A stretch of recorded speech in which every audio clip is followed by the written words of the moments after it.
Okay, so now this right here was created by the state, right? This was created by an agency or some company, right?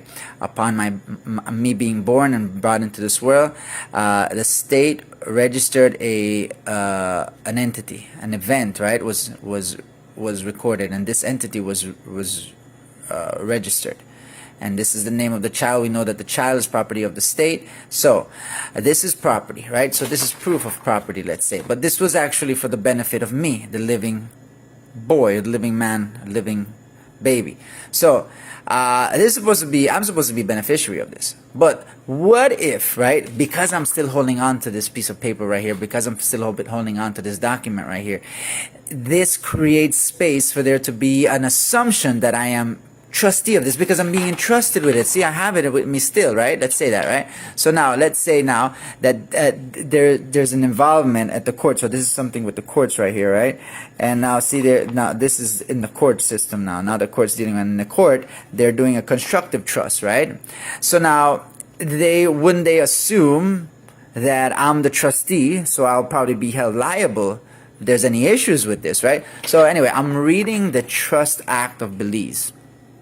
And it says here, no person shall be obliged to accept appointment as a trustee, but a person nominated as trustee who knowingly intermeddles with the trust property shall be deemed to have accepted appointment of trustee. So again, right, so let's say there's a court issue and they just nominate me to be trustee right there because again I have this in my possession, right? So because I'm meddling with this, right, they'll say, oh well, he's a trustee, so we could charge him or we can hold him liable.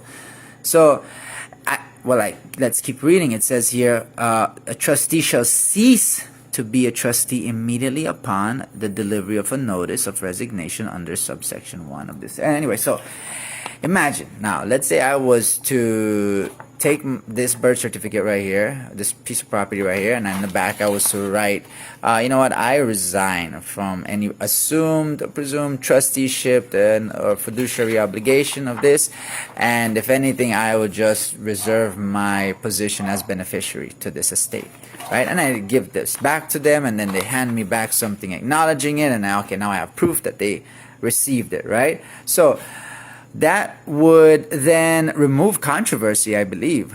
Right? What do you think? Would that remove controversy? And now I have a paper with me saying that they got their property back, and I'm not trustee. I'm just a beneficiary of it. Because then, if that's the case, then anytime there's an issue, let's say there's a court issue, then I have proof then that, hey, I don't know anything about this. You got to deal with the trustees, and I send them back to the state. Let them deal with that, I don't know. What do you guys think about this? It's just a thought. Because I know the state nationals, it's recommended to authenticate this but here in Belize, we're just looking at how our laws are set up and going by the Trust Act. So what do you guys think? Comment. It's just discussion, no debates, but friendly debates, but we're just discussing. It's open topic, right? So what do you guys think? Let me know. Add on in the comments.